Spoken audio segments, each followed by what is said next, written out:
informação bata em retirada agora em nome de Jesus. E que o nosso pensamento esteja ligado no Senhor. Que o nosso pensamento esteja voltado para Ti. Que nós possamos abrir os nossos ouvidos, mas também o nosso coração para receber e guardar a Tua palavra. Isso é o que nós te pedimos, em nome do Pai, do Filho e do Espírito Santo. Amém. Se aceite, por favor. Glória a Deus. Aleluia. Glória a Deus. Irmãos, hoje é o encerramento da campanha que traz por título "Por esta causa me ponho de joelho". Só para que você entenda, isso aqui não é nada mais, nada menos que a oração de Paulo pela igreja. A minha Bíblia ela vai trazer o título "A oração de Paulo pelos santos". Mas antes de falar sobre a oração que Paulo está fazendo, eu preciso que você entenda só um pouquinho da carta a qual está introduzida esta oração. Como todas as cartas, Coríntios, Romanos, Gálatas, todas as cartas elas tinham um intuito, elas tinham um objetivo.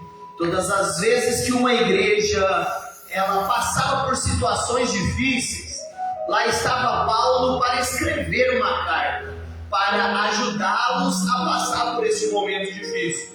Muitas das vezes, na maioria das vezes, para exortar, para corrigir. Vamos ver na carta de aos Coríntios, um pouquinho lá atrás, a segunda carta de aos Coríntios, o objetivo dela é de exortar as divisões que havia no meio da igreja. Em Coríntios havia algumas panelinhas, algumas pessoas que se reuniam para falar mal de outros irmãos, para falar mal até mesmo do líder. E Paulo escreve a carta aos Coríntios. O outro motivo era a imoralidade sexual. O homossexualismo tomava conta daquela região. E Paulo escrevia sobre isso já naquele tempo. E também sobre falsos profetas que vinham ensinando coisas que não tinham nada a ver com o Evangelho de Cristo. Então, só para que você entenda, as cartas elas tinham os seus objetivos. As cartas elas tinham o seu intuito. Só que a carta de aos Efésios, ela é uma carta diferente. Mas, pastor Bruno, por que ela é uma carta diferente? Porque ela não vai exortar a igreja. Ela não vai corrigir a igreja. O intuito desta carta, ela não é nada mais, nada menos do que edificar a igreja. Paulo, quando escreve esta carta, ele não está de boa. Ele não está na igreja, irmã Maria. Paulo está preso. Paulo, mesmo preso, como a senhora falou aqui, ele ajudava. Mesmo o cenário sendo contraditório, ele adorava, ele orava, ele aconselhava. E esta carta, como nós lemos hoje, ela é exemplo disso. Paulo estava preso em Roma e escrevia para os irmãos que estavam em Éfeso, aos Efésios, que hoje é localizado na Turquia. Então, e a oração de Paulo, ela é a seguinte: ela vai orar, ele vai orar por toda a igreja. É até meio contraditório, por quê? Porque era Paulo quem precisava do socorro, porque era Paulo quem precisava de uma ajuda. Mas Paulo não pensava nele mesmo. Paulo pensava dessa maneira: aqui preso eu estou, algumas coisas fugiram do meu controle, mas nada foge do controle de Deus. Paulo vai começar orando dizendo assim: por esta causa eu me coloco de joelhos. Paulo poderia dizer então, só assim: eu estou orando por vocês. Mas não, Paulo vai dizer: por esta causa eu vou me ajoelhar. Porque não era costume dos judeus, irmão Luiz, eles ajoelharem para orar. Não, eles tinham por costume orar de pé. Eles tinham por costume orar chacoalhando, se movimentando, para que pudesse chamar a atenção de Deus. Então, para que o judeu pudesse se ajoelhar, é porque era uma causa mais precisa. Por muitas causas sei que Deus me ouviu. Por muitas causas eu clamei e Deus me atendeu. Mas essa causa, ele exige que eu dobre os meus joelhos. Porque quando eu orar pela igreja, eu não posso orar de qualquer maneira. Quando eu clamar pela vida dos meus irmãos, eu não posso clamar de qualquer jeito. Eu preciso clamar de uma forma que a minha oração chegue aos ouvidos do Senhor. Então Paulo vai dizer dessa maneira: de joelhos eu me coloco perante essa causa. Que causa é? A igreja. Porque a igreja aos Efésios, ela não apresenta muitos problemas.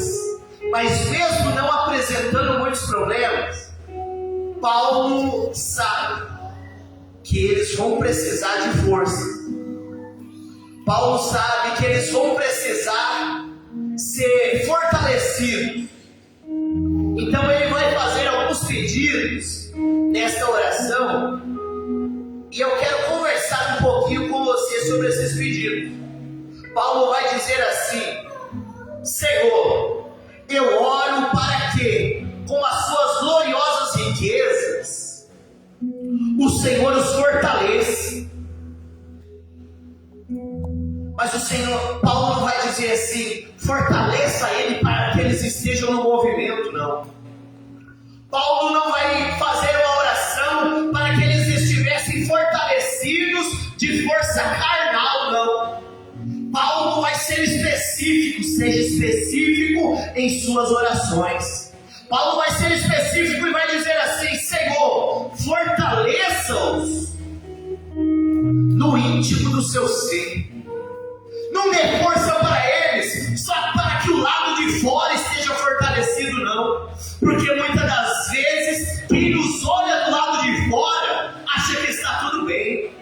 Porque eu posso olhar para você hoje, Rafaela, e dizer que você está no auge. Eu posso olhar para o irmão Renato e dizer: não, vai tudo bem. Mas só você e Deus sabe o que vocês têm passado dentro de casa. Só você, irmã Rose, sabe o que a senhora passa no íntimo do seu coração. Então Paulo vai dizer assim: fortaleça o Marcos no íntimo do coração dele. Porque ainda que ele esteja chorando, eu preciso que ele esteja firmado no poder do Senhor. Eu preciso que o caráter dele esteja fortalecido em Deus. Eu preciso que, ainda que a aparência dele não seja das melhores, eu preciso que a esperança dele esteja no Senhor. Glória a Deus! Porque, como a irmã Maria falou, é possível muitas das vezes estar preso e estar fortalecido com a sua esperança em Deus. É possível muitas das coisas fugirem do nosso controle, mas não fugir do controle de Deus. Por isso Paulo vai dizer: fortaleça-os no íntimo do coração, no íntimo da alma, porque quando tudo estiver dando errado, a esperança deles vai estar no Senhor. Eles precisam estar fortalecidos. Uma igreja sem estar fortalecida no Senhor, ela não supera os dias de hoje. Uma igreja que não está fortalecida em Deus, ela para contra os ataques que nós sobrecarregamos hoje. Uma igreja que não está fortalecida em Deus, ela para com as fofocas, ela para com as lutas, ela para com as calúnias. Mas uma igreja que está fortalecida no Senhor, ela suporta ataque, ela suporta calúnia, ela suporta fofoca. E levante a sua mão nesta noite, porque eu quero profetizar na sua vida que ainda que Satanás se levante contra você, contra a sua família, você vai permanecer fortalecido no Senhor. Oh, aleluia. O segundo pedido que Paulo faz é o seguinte: Senhor, irmãos, eu vejo Paulo como se ele fosse pai daqueles irmãos, como se um pai orasse por um filho, porque ele não pensa só no lado de fora. Olha o que Paulo vai pedir agora, irmão. Senhor, eu peço que o Senhor habite no coração deles, mediante a fé. Irmão, aqui nessa igreja? Só Deus. Você habita no seu trabalho, irmão Renato? Não. Você habita nos lugares que você vai? Não. Nós passamos por lá. Uma habitação onde é a nossa casa. Por quê? Porque lá nós temos liberdade. A Rafaela mesmo adora mudar as coisas de lugar. Lá em casa eu tenho alguém que faz isso também. Mas por quê? Porque ela habita, ela tem essa liberdade, irmã Maria Lúcia, de mudar as coisas de lugar. Por quê? Porque ela habita, ela tem autoridade, aquela casa é dela. Então Paulo está dizendo assim: Senhor, habite no coração deles mediante a fé. E para que o Senhor habite em nossos corações, Ele precisa ter essa liberdade de mudar algumas coisas que estão em nossos corações. Ele precisa ter a liberdade de entrar a hora que Ele quiser e trabalhar a hora que Ele quiser, de tirar algumas vontades nossas e colocar algumas vontades dEle. Uma reflexão para mim e para você nessa noite: o Senhor habita em nossos corações? O Senhor habita no seu coração, Vitor? Ele tem a chave da sua vida para mudar algumas coisas que é necessária para que possamos chegar no propósito de Deus? Ou alguns segredos dentro do nosso coração que nós falamos para Deus: Deus, só até aqui o Senhor pode, daqui para lá é só eu. Deixe que o Senhor opere em seu coração. Deixe Ele mudar algumas coisas de lugar. Deixe Ele modificar algumas amizades, alguns planos que vão te levar para longe do propósito que Ele tem para você. Deixe que Ele habite em seu coração. Deixe Ele entrar e fazer morada. Porque hoje o Espírito Santo marcou esse encontro comigo e com você para dizer: eu quero fazer morada em corações. Eu quero voltar a habitar em corações. Eu quero me sentir à vontade. Chega de disputar espaço com coisas alheias.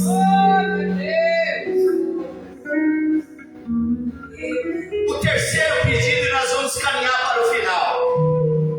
O terceiro pedido é: ó, irmão, agora Paulo vai escrever para nós. Paulo vai fazer assim, ó: que vocês possam, juntamente com todos os santos. Como é que nós possamos estar juntos, reunidos com todos os santos? A oração é pelos santos, a oração é pela igreja, irmãos. Ele não está dizendo assim: o Marcelo na casa dele e eu na minha. Não. Ele não está dizendo assim: a Vitória é online e eu online também, e nós oramos e tudo. Não. Paulo está dizendo assim: que vocês possam, juntamente com todos os santos, compreender. Irmão, compreender vem de aprender, perceber, de entender. Então não sozinho, não. Todos juntos, porque agora tá um tal de: eu não preciso ir para a igreja porque eu oro em casa, que só Deus na causa. Eu não preciso congregar porque eu sou a igreja. Nesse eu não preciso congregar, irmão, Jesus vai voltar e muita gente vai ficar. Porque, vamos falar a verdade, tem gente que só aparece no dia da Santa Ceia. Tem gente que só vem se tiver pregador de fora. Mas Paulo está dizendo que todos os santos possam aprender desse amor, que ele é largo, que ele é comprido, que ele é altura e ele é profundo.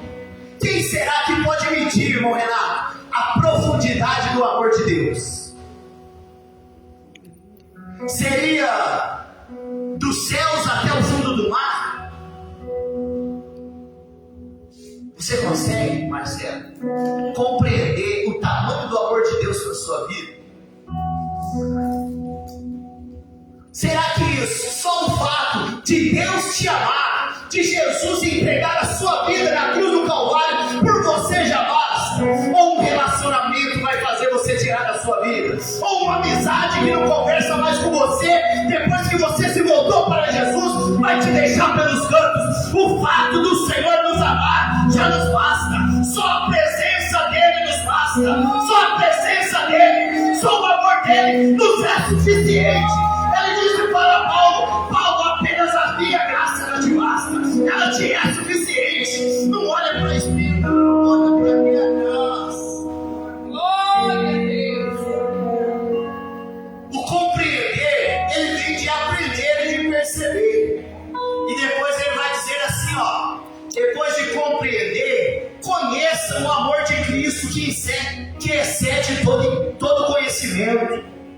Aí o conhecer, ele vem de experimentar. O conhecer, irmão Celso, ele vem de ter intimidade. Porque quando eu não conhecia, eu não tinha liberdade. Mas agora, Paulo está fazendo um convite para que nós venhamos conhecer este amor que nos fortalece no dia da fraqueza. Paulo está nos fazendo um convite para ter intimidade. Ter intimidade quando, pastor Bruno? Quando você pode dormir, mas você prefere buscar ao Senhor na madrugada. Quando você pode comer, mas você prefere jejuar, para que você possa ouvir a voz de Deus. Quando você pode fazer tudo o que pode fazer aí fora, mas você decide: não, eu não vou fazer, não é porque eu não posso, é porque eu prefiro me guardar, é porque eu prefiro ter intimidade com aquele que me chamou, intimidade com aquele que me salvou, intimidade com aquele que me resgatou, intimidade com aquele que curou as feridas, ficou as cicatrizes, mas hoje eu sou livre. Tem alguém aqui livre para dar glórias ao nome do Senhor nessa noite?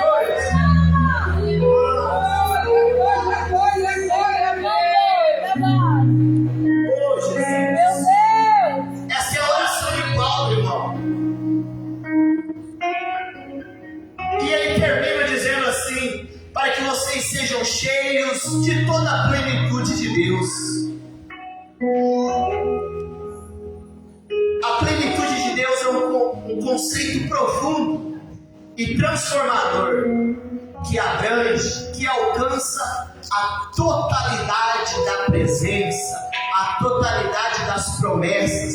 O Senhor Jesus, irmão Renato, Ele não quer que você tome posse apenas de uma bênção, não. Ele quer que você seja cheio de toda a plenitude de Deus, que você seja cheio de toda essa presença que Ele tem preparado para você. Mas primeiro é necessário nos fortalecer na fé com o Senhor. Segundo, é necessário deixar esse Deus habitar em nossos corações. E terceiro, que nós possamos estar alicerçados e arraigados no amor. Glória a Deus. E eu termino aqui, irmão. Paulo, ele deseja que nós possamos estar arraigados. Arraigados é?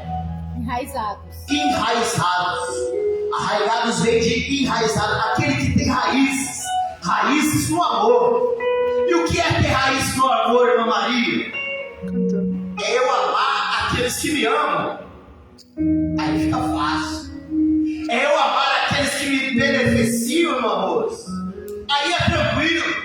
Mas se eu tiver raízes no amor, aqueles que me odiaram, aqueles que me prejudicaram, aqueles que falaram mal de mim, é necessário amar. Glória a Deus. Porque eu vou ter raízes no amor. Eles fizeram, mas eu vou perdoar. Porque todos os dias tem um Deus que me perdoa quando eu peco contra Ele. Porque todos os dias tem um Deus que me perdoa quando eu falo palavras que não agradam a Ele. Quando eu tomo atitudes, quando eu tenho pensamentos que não agradam ao Senhor. Que eu esteja alicerçado no amor. Irmão, quem está alicerçado no amor, o mundo pode estar virado em ódio aí fora, mas ele tem o amor de Deus em seu coração. Glória a Deus. O mundo pode, a igreja pode estar virada, porque hoje é um tal de eu te amo, mas eu não olho na sua cara. Eu amo a igreja, mas eu não preciso dela. Eu amo meu pastor, mas eu não oro por ele. Eu amo meu irmão, eu amo meu filho, a minha esposa, mas tem anos que nós não conversamos. Quem está alicerçado no amor, ele passa por vendavais no mundo aí fora, mas ele está alicerçado. Os ventos da vida não levam o amor que está no coração dele. As tempestades não levam aquele amor que um dia o amou. Porque antes de eu amar, Marcos, eu fui amado. E eu vou contar um segredo para você, sem merecer. Porque como louvou a irmã Rose, eu não sei o que ele viu em mim. Eu não sei o que ele viu em você, irmão Luiz. Mas Deus tem um propósito na sua vida. Deus tem um propósito para cada um de nós. Mas para isso é necessário estarmos enraizados e alicerçados nesse amor. Que amor é esse, irmã Rita? É um amor que tudo sofre. É um amor que tudo suporta. É um amor que tudo prevalece. Não é amor para que pudéssemos estar aqui.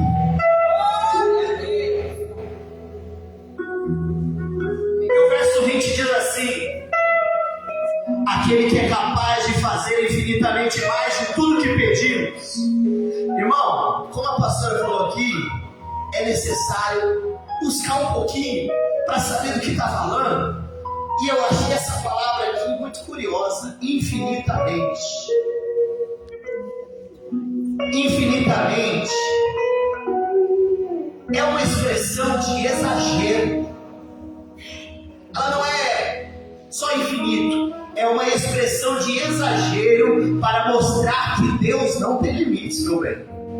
Para mostrar que Deus não está limitado, irmã Rose, naquilo que você está pedindo.